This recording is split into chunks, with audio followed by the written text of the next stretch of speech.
News with Gina. The News with Gina Grad. Well, I don't know if you guys saw this last night as we record this, but I thought it was very worth bringing up. I just happened to glance at the TV when it was happening. Big fight on the Sean Hannity show on Fox between commentator Professor Dr. Cornel West and civil rights attorney and talk radio host who you might be familiar with, Leo Terrell. Adam, I don't know if that name rings a bell from KBC. I know all the local radio guys.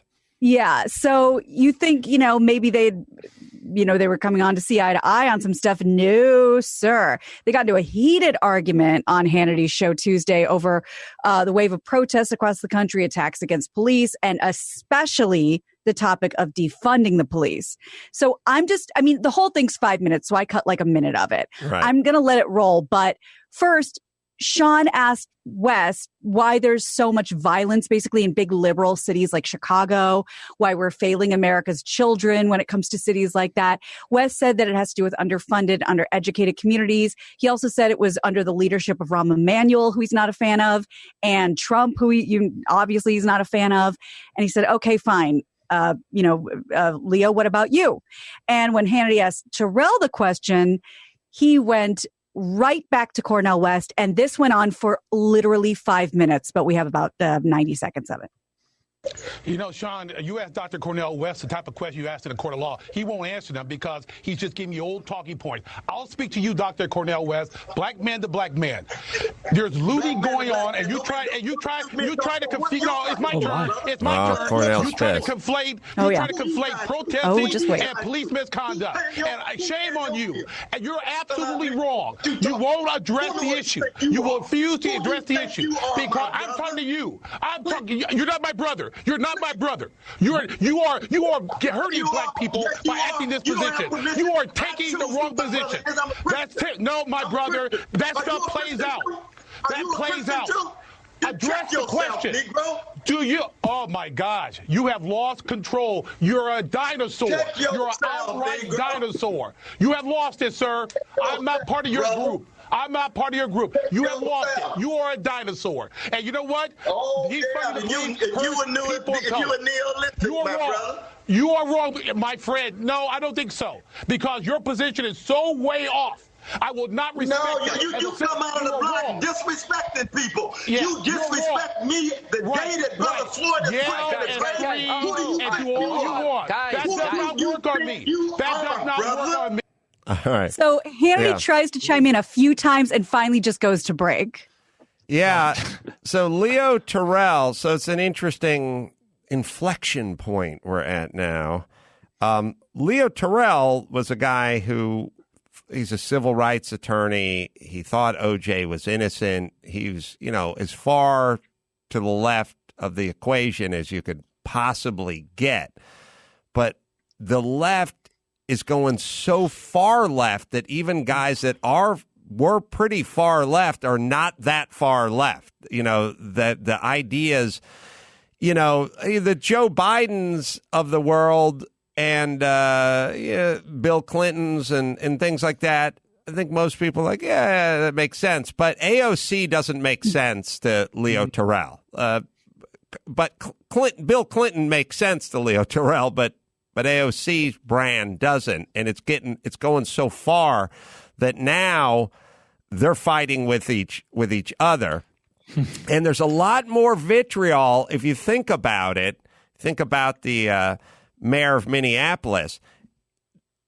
If you think about it this way, if there are two brothers or two sisters who are biological brothers and sisters, and they have a falling out, there's a lot more there than coworkers, right, of course, or frat brothers or just dudes who went to high school. Well, there's with. More history. Yeah, I just mean there's a lot more to those arguments. So as you think about it, Tucker Carlson or Dinesh D'Souza could have a debate with Anderson Cooper, but there's not that much there afterward. No. They kind of go home. There's nothing. These guys are brothers, I mean, they're on the same side. And then when that cracks and comes apart, that's where you get the crazy vitriol. So if you see the right and the left argue, they go, well, agree to disagree. And sometimes it gets heated, but it doesn't get passionate. And also, I've watched Cornel West on Mar's show many times. I generally like him, but you saw that look in his face. That's a guy who hasn't been told to fuck off in 30 years. You know what I mean? Like, let alone by someone ostensibly on his side. Right. So what it is like he goes on Bill Maher. He sort of holds court. He's this guy, and no one ever goes, shut up, you're wrong. They go, once in a while they go, well, let me push back on that last. Believe me, I'm down with the cause, but let me. When Leo Terrell told him to shut up, he leaned into the camera, and you could see a bit of a crazed look on his face. Yeah. I experienced it, as I told you, when I played the celebrity softball game, and I told what I thought was just the manager of the Mud Hens to fuck off, to fuck himself, or I'd kick his ass. I didn't know that guy was the head of show business when I told him that. And when he came at me, I could see it in his face that he hadn't been told to fuck off in 30 years. And find a guy. You know what I'd like to do?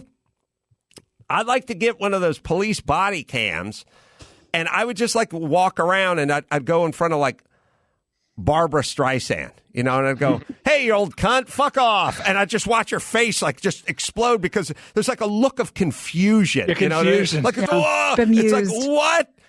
I haven't been told to fuck off since 1974.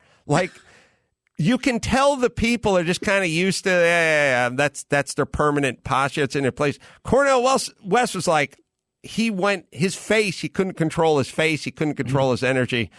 And you can tell that is the face of a guy who's been adored and worshipped and not told to fuck off for 30 years. So that was the reaction.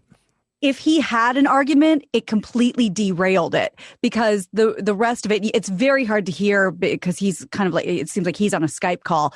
But Leo Terrell keeps saying, answer the question. I'm answering the question. Can you answer the question? And all Cornel West does is say, you're disrespecting me. You're disrespecting me.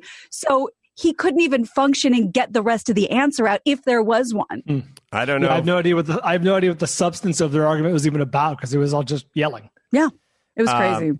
I don't think we would chalk that up to the honest dialogue we're trying to get into. But it is a bizarre world where arch enemies like Larry Elder and Leo Terrell are now on the same side of many subjects out there, many topics. So it's, you live long enough, man. Yeah, you see it all. So there were rumblings about this a couple weeks ago. It didn't seem super reportable at the time because there wasn't enough detail. But now it's coming up on my news alerts. So I guess we're going to have that conversation, especially when this trial starts. So the former Minneapolis nightclub where both George Floyd and Derek Chauvin worked, there's a guy from there, an employee from there, who says the two often worked on the same night and frequently, quote, bumped heads. So he was speaking with CBS News. His name's David Pinney. He said Floyd and Chauvin definitely knew each other pretty well and had a history of friction. He said it has a lot to do with Derek being extremely aggressive within the nightclub with some of the patrons, which was the issue. And I thought, it stops there, but it doesn't. Floyd's family and attorney have stated that Chauvin's aggressive arrest of Floyd, which led to his death, was personal and he should therefore be charged with first-degree murder. But somebody else within the club said, Maya Santa Marita, she owns the club that they worked at and said that Chauvin had an issue with Black patrons and believes he was afraid and intimidated by them. Oh, boy. Not sure how they would have interacted because Chauvin, I guess, was more of sitting in a cop car out front. Floyd was inside. Also, if you're the owner and you know that the guy outside's roughing up your crowd, I don't know why he still works there. So a lot of this is just, I think, laying the groundwork for what's going to come out in a trial situation, I would imagine. So he definitely knew whose neck his knee was on. That's what it sounds like. And again, there were rumblings about this a couple weeks ago, but it didn't seem credible yet. We didn't have enough, but this is coming out in news alerts now. So I'm very curious to see what this relationship was. You certainly couldn't tell in the video we've all been shown that there was a history. But wouldn't it make sense if they knew each other? What's Chauvin's first name? Is Derek. Derek. Would it make sense if they work together that at some point Mr. Floyd would say Derek, or hey man, like address him in a way that was not a sort of familiar, generic, even if he hated his guts and whatever, but like at a certain point his name would come out of his mouth. That seems weird to me. That part seems strange. Well, and the only, forgive me for being macabre, and I could be wrong, but from what I remember, the only video we have with audio is when he is struggling and then when he's no longer struggling. So we don't have audio from the stuff that we have video from when he's just sitting on the curb and stuff, right? I haven't heard audio. It's just I've heard tale and allusions to body cam footage that's not being released. I don't know if that exists or if that's apocryphal, but it would seem relevant at this point. I'm just talking about the actual street security camera. That's just video. So we don't know what the back and forth was. Right. And that's true. But like even when his knee is on his neck and he's having difficulty, he's able to get out a few words. It just, you'd think that the guy's name would come out at that point. All right. Well, we shall continue, I guess. Yeah. And when I was first, reading the first part of this article, I thought, so the argument's going to be this had nothing to do with skin color. These guys just had beef from, their own interpersonal relationship. And then the owner herself says, he was very intimidated and afraid of our black clientele. So we'll see where all of this goes, but definitely keep it on your radar. Speaking of HBO, I can tell you who the loser of, I guess we could call it COVID-19, but of this time period is. It would be... The 110,000 people who've lost their lives, Gina? Yeah, Gina. Close. Jesus Christ. Where are we going with this? Gone with the Wind. HBO Max has removed Gone with the Wind from their streaming service. On Monday, an LA Times op-ed successfully convinced HBO Max to shelve the 1939 film because it romanticizes the horrors of slavery. Academy Award-winning writer-director John Ridley said the Civil War drama perpetuates some of the most painful stereotypes of people of color. This won Best Picture 80 years ago, all-time highest-grossing film, adjusted, of course, and consistently ranks among the critics as one of the best movies in Hollywood history. But it's a tough watch, almost 100 years later. I don't know. Brian, thoughts? I was going to say, have either of you seen it? I have not seen the whole thing. We talked on the show. I never saw the whole thing. It's a spectacular movie. It's spectacular. Isn't it fucking like 3.5 hours long? It just feels like we talk on the film about certain films feel like homework. It feels like fucking homework. But at the same time, we've talked on the show before about like films are. Films and music or whatever, like they're markers of where we were and how far we've come. You know what I mean? Like, yes, this depicts a period of time and probably romanticizes it in a way that we wouldn't do today. But that's how the film was in 29, 39, whatever it was. I'm sorry, I forgot the year. 80 years old. Yeah. Okay, there you go. So my point is, it's a marker. If it's like overtly racist or calling people to arms, like Mein Kampf or something like that, Birth of a Nation. Maybe even Birth of a Nation, though. But my point is, like, this is, I don't know how much you hate Slippery Slope Guy. This is like one step towards like burning books or banning books. You know what I mean? Well, it's like that movie has been banned, but this isn't solving anything. This is a marker of where we were and how far we've come. Yeah, it's interesting you say that because the first thing I thought of is when people want to take paintings and stuff out of museums and statues. I don't care about. You get rid of them, don't get rid of them. But like museums that are there to preserve that moment in history and say this is that snapshot. I did wonder, well, does that pertain to films too, or no?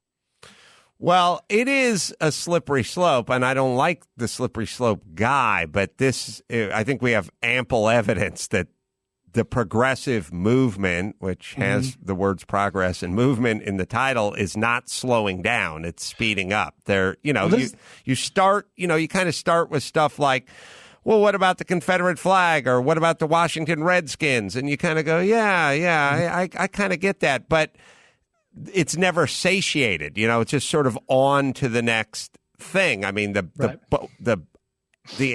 editor of Bon Appetit magazine just had to step down because of brown face, like Puerto Rican outfit from 17 years ago. I mean, if there were any signs of satiation or slowing down, I might be more for it. My promise, I haven't seen any signs of it slowing down. But I also don't feel like I make the same argument with blackface.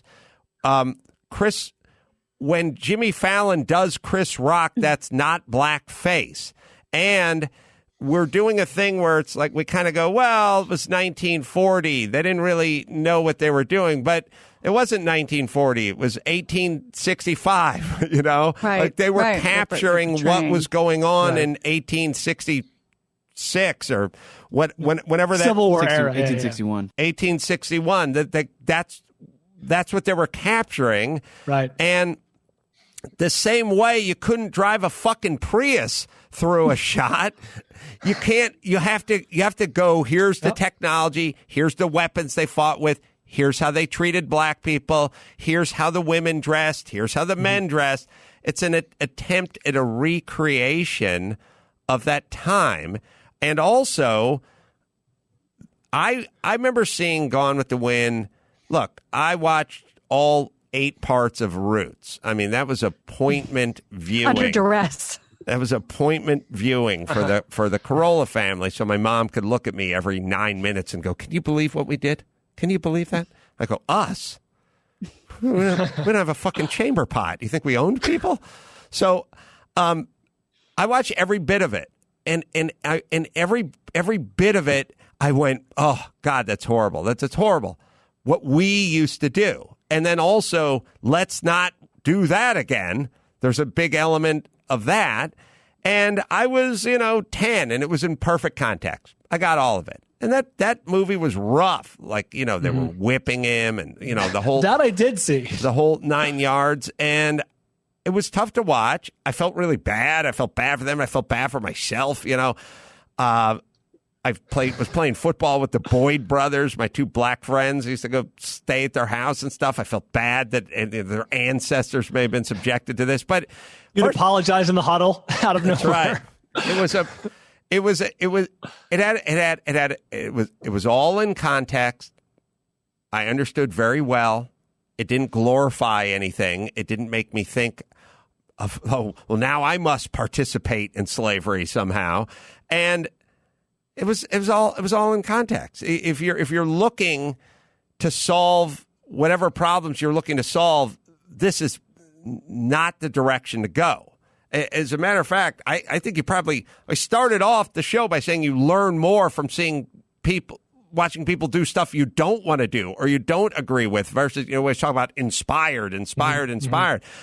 I watched Brian's song about the same time, and I was inspired. I liked football and stuff, but I watched Roots and probably learned a lot more.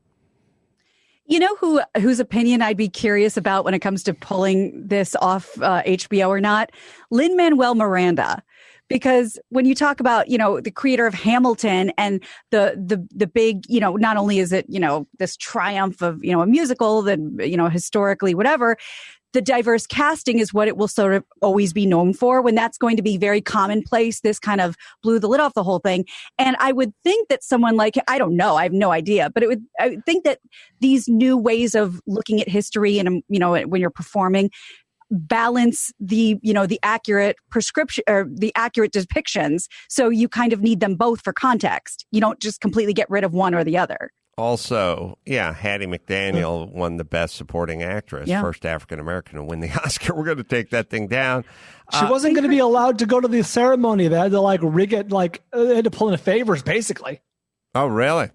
Yeah. I mean, I don't know the details of the story. This is just what I've read about the top line. Well, it's either her tombstone or her statue. One of them's at the Hollywood Forever Cemetery. Well, next time they bring back a drive-in scary movie inflatable screen night that we all miss so much. Go check it out. Yeah. Also, there's also another part of this that I don't like, and I've always spoke about the symbolic satiation. I've spoke about it in terms of the American Indians. Like, nobody needs help more than the American Indians. So we can stop calling that team the Braves, or we can stop calling that team the Redskins. That doesn't help the crazy diabetes in that community. And now, is any group or any person better off today now that Gone with the Wind has been taken off of HBO Max or whatever it's called? Right, but there's a lot of people, I live and work amongst them on occasion, where they get satiated. Like you go, hey, whatever happened with the guy that was supposed to come over and work on the air conditioning? And they go, I called him. And I go, when? 2 weeks ago. And I'm like, oh, you're satiated. But he never called you back, and the air conditioning's still on the fritz. Like, there's a satiation that you have to be careful about, because this idiot at the Times went, okay, got that done. Good. Yeah, check that off the list. Now I'm going to move on to the Aunt Jemima syrup bottle. Or whatever it is. Like, whatever's next. Right, but that's not what's next. We should be talking about reform and vouchers and school vouchers and school choice and like things like that. But you feel satiated because you've done your fucking job with a movie. It's scary. That's the scary part. Or I got this professor shit canned from his job, or I got the guy from Bon Appetit magazine fired. No. Okay, mission accomplished. You've done nothing, heroes. But yet you feel good about yourself. God, that's a scary impulse. I just thought of this vis-a-vis you talking about people who were formerly enemies are now allies. Dig this concept. In a weird way, like the band, like getting Gone with the Wind removed from HBO Max, or banning books. I think Gina did a story about To Kill a Mockingbird being like banned in Texas or something like that. Yeah. A bunch of books banned in Alaska. Yeah, Alaska, that was it. My point is the extremism of both sides, almost like that donut-shaped universe where they come in, they meet at the point where they're banning things. You know what I mean? Like it's a very far left and a very far right thing to want to ban like ideas and works of art and books and movies. Is like, you're not solving anything or helping anyone. You're drawing attention to this cause, but it is not moving anything. Well, I don't know if this is going to be. It feels scary to me. You'll be happy. Yeah, it's Orwellian. You'll be happy to know that I just read an article in today's paper that Sambo's in Santa Barbara is no longer Sambo's. That's well, Sambo's in Kansas, too. It's offensive. Did they go with Negroes or where they go? Something else? No? Tar babies, is what they're going with. What they've done is they've tried to replace all of the letters on the sign, SAMBOS, with the peace sign, an and sign, and the word love. But peace and love. They kept falling off. So until they can get a permanent sign and a new name, it's just trash bags. Can't they just readjust the letters so it's like BAMOs? Like they did with John's. They turned Vons into Johns. You know what I mean? Bosoms. Right. They could call it bosoms. Sam and Moe's. That was a Indian kid. What was the story? It was the black Indian, apparently. What was the tale of little Sambo? I'll say it. Oh, he had a tiger. Did he have a tiger? Yeah. The funny thing, to be fair, is they say that the restaurant was named for Sam and his brother, whose last name began with Bo, or brother-in-law or something. Yes. No. And then inside the restaurant, the walls were illustrated with the story that you speak of. Yeah, I know. But now they're saying that they finally hear the words that people are asking them to change the thing. So it's a little problem solved. We're going to be good. Boy with the tiger in Arabia or South something? Indian. Something so like that, It says yes. South Indian boy who lives with his father and mother named Black Jumbo and Black Mumbo. While out walking, Sambo encounters 4 very hungry tigers and surrenders his colorful new clothes, shoes, and umbrella so they'll not eat him. The tigers are vain and each thinks that he's better dressed than the other. They have a massive argument, chase each other around a tree until they're reduced to a pool of ghee, clarified butter. Sambo then recovers his clothes and collects the ghee, which his mother uses to make pancakes. That's the plot? Oh. Okay. Wait a minute. Pancakes? Because they did have good pancakes. They did have good pancakes. Well, maybe I'm looking at some Wikipedia. I can build here. That's a... But it's just so you know, problem solved. Is he black? I still don't know. All right. South Indian. It's so weird. Well, yeah. I just think about my so limited world of the Texas beach thing. Like everything I saw of Texas was just a gunfight in a desert. And that's all I knew. And then, Dallas, sorry. Well, you would have been, really confused about Missouri with the Lake of the Ozarks. Oh, yeah. Oh, my God. It's huge. I did not know that. So this will probably feel like a footnote at this point, but if you haven't heard, it's not just Gone with the Wind. It's Cops. Show Cops coming to an end. Oh. Deadline reports it was pulled last week in the aftermath of George Floyd's death. It premiered on Fox 1989, aired for 25 seasons. The show was resurrected in 2013 when Spike TV ordered it, new episodes. And it was going into its 33rd year, but has been off the air since June 1st with no plans to air any of the episodes they had in the can. Also goes the same for Live PD, essentially a spin-off show, same type of show on A&E. That was pulled June 5th, and they don't know what they're going to do with it. They don't know what they're going to do with cop shows. And we talked about getting the show Cops. There you go. I interviewed their producers and the creators before. Yeah. And they were like, well, we actually try to balance out the ethnicity of the people. Like if you go, hey, we got 3 brothers in the row. We can't have that. We've got to slide a white boy in there every once in a while. Like that was something they were sort of on. It wasn't just catch as catch can. They were doing it. They were trying to give it some balance already. But I guess any cops and any arrest is... no bueno. Not good right now. Yeah. Well, so verboten. Unintended consequences. Cops arrest people and jails and prisons hold people. So we do this weird thing that I've been talking about out loud for a long time, which is when you go, hey, there's too much of this. Like there's too many black kids, young black boys suspended at too high a rate. And then you go, how do we fix this? And then the answer is stop suspending young black men. I always go, well, that'll definitely change the statistics, and that'll definitely stop young black boys from being suspended at a higher rate. But I don't know that it's a big picture fix. And the notion, and we're kind of getting into this world where it's like, we have poor people. How do we fix it? You give everyone $1,000. That's how we fix it. Or college is expensive. Some people can't afford it. How do we fix it? You make college free. And then you go, there's too many arrests going on, and there are too many people behind bars. You go, what do? Get rid of cops.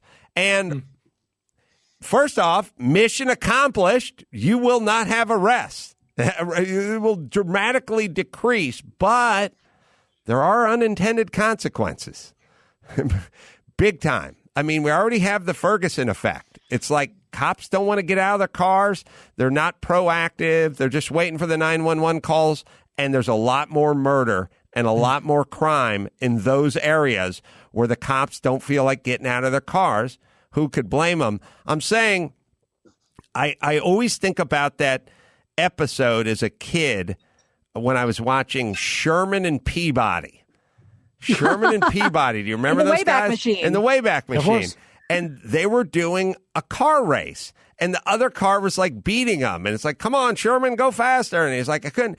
And at some point, they smashed the glass of the speedometer. They grabbed the arm that was showing 60 miles an hour, and they turned it to 100 miles an hour. Oh, there you go.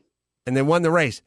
And I remember that very clearly as a 9-year-old watching that. A lot of range. That night, Roots. During the day, Sherman and Peabody in the Wayback Machine. But I thought, yeah, the speedometer says 100, and yes, there are less arrests, and yes, there's less in prison, and yes, there's less suspensions. But did you fix the problem? And what might we look forward to in the future? Because the reality is the car needed to be fixed and modified so it could go faster. And we're doing a weird approach to problems, which is we got too many people in prison, let them out of prison. Too many cop arrests, get rid of the cops, have them stand down. Okay, just watch out, because the one thing I've really learned from studying society over the last 20 years is unintended consequences. You know, we were, in Los Angeles, like someone was like, English only. People got to learn English. Those young kids got to learn English. Oh, no, teach them in Spanish. Okay, so you teach them in Spanish, but Now you don't have a good grasp of the language that everyone speaks. How limited are your employment opportunities if we didn't get... Now, people go, oh, that's cruel. Come on, those kids... Wouldn't you wish that somebody got hold of your kid in the 3rd grade and gave them the English versus the easier route, and maybe the more respectful route is teach them in Spanish? That's great. Now that person is 35 and their English isn't that good. How does that help them now? What are the unintended consequences? I don't know all the nuts and bolts of that rule. I remember it was something people were debating some years ago in L.A. But what I'm saying is yes, it seems unfair to make those kids whose first language is Spanish to learn in English, and maybe it's going to be more difficult for them, and so on and so forth. But what about 20 years down the road when they're unable to join mainstream society and work the kind of jobs that can only be had by people that mastered the language? Unintended consequences. Think about it. It's kind of a rich man, poor man, because when you think about like, oh, well, we send my son to a private school and he does Spanish immersion all day. They're not even allowed to speak English.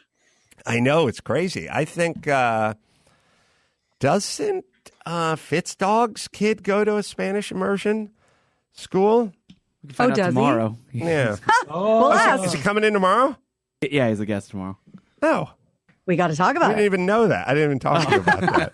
Yeah. That's so weird. That's I mean, weird. it's not like he hasn't been on the show, but he's coming in tomorrow? Mm-hmm. Wow. I just remember hearing that story. Yeah.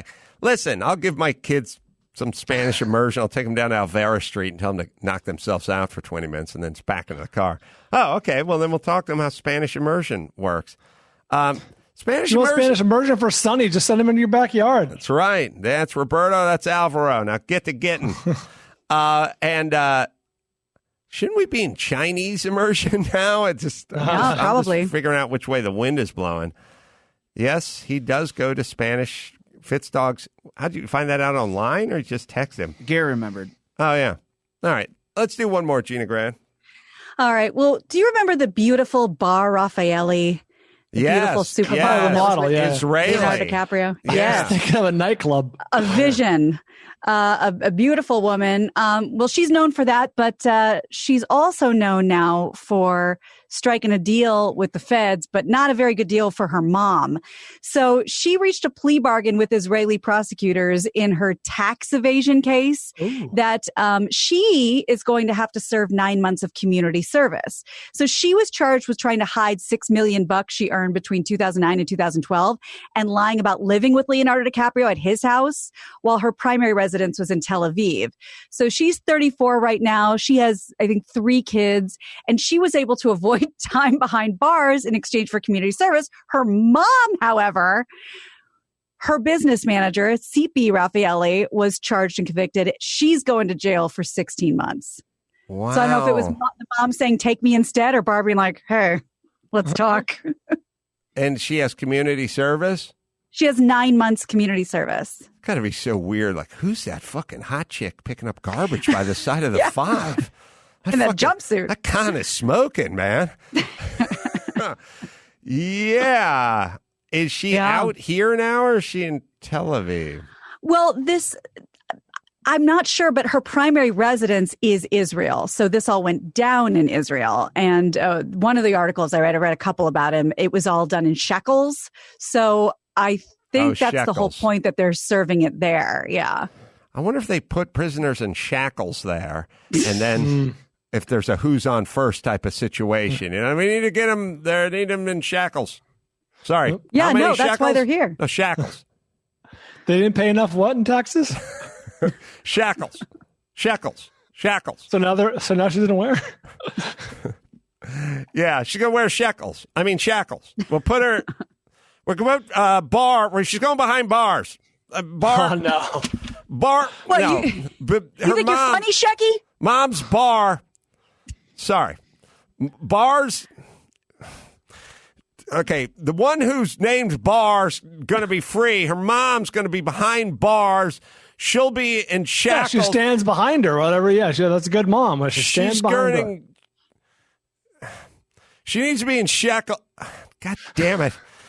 Who's all right? This is missed. Let's just Yeah. Sorry. Wait a minute. Before you go behind bars, let's just do a sidebar over here with to figure out, get her out of her shekels, and let's do a sidebar before we figure out if your mom's going behind bars or not and how many shekels. Let's just dismiss this. Moving on. Easier. Hey, promise not to hide any more money. Okay, I believe you. Let's move it. It's a ramshackle. Moving on. All right, let's bring it home, Gina Grad. I will in just 1 second. Literally 2 seconds ago, got this notification from the Washington Post that says NASCAR to ban display of Confederate flag at all events and properties, as we were speaking about yesterday. I know, Brian, you're very sad. I'm Gina Grad, and that's the news. Gina Grad. That was the news with Gina Grad.